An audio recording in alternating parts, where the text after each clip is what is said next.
Galaxy 666 by Pel Toro. Session 70.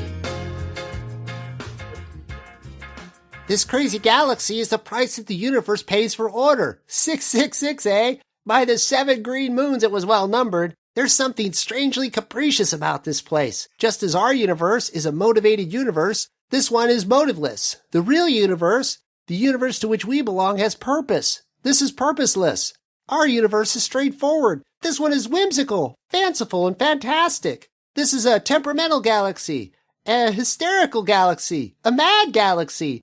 This is an insane, freakish, wanton, erratic, inconsistent galaxy. It's a completely unreasonable galaxy. It's undisciplined, refractory, uncertain, and unpredictable. It's a volatile galaxy, a mercurial galaxy. He turned round and shouted up the air vent. It's a frivolous galaxy. It's inconsistent and inconstant. It's variable. It's unstable. It's irresponsible and unreliable. He suddenly collapsed on the floor of the alien ship, his arms across his face. This is a playful galaxy, he sobbed, and we are the toys with which it plays. Ishkla and Korzak helped Oski back to his feet. They could still hear Bronit's shrieks and cries coming down the air vent.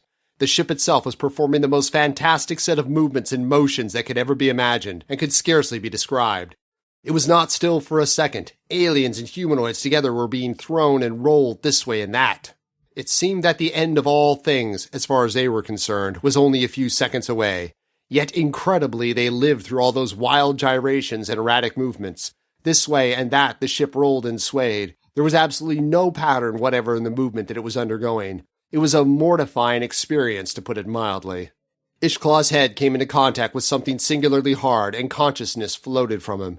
Korzak found himself buried under a stifling pile of aliens, and consciousness left him.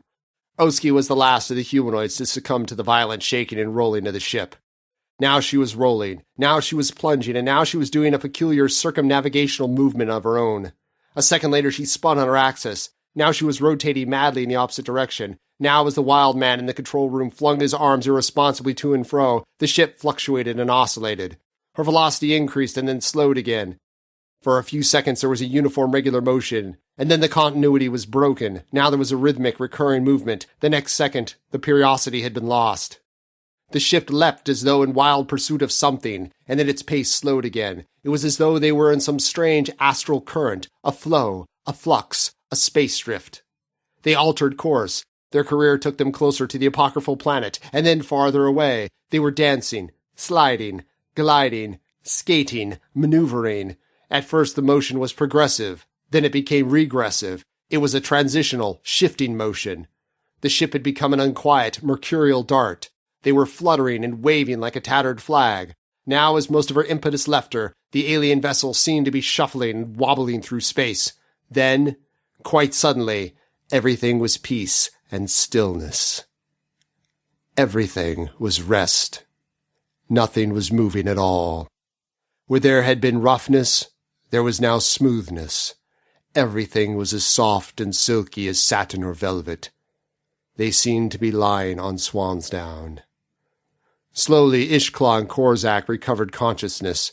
Oski and some of the aliens were also waking up. Suddenly Bronit's voice came through the ventilator, quite sane, quite sober, quite normal.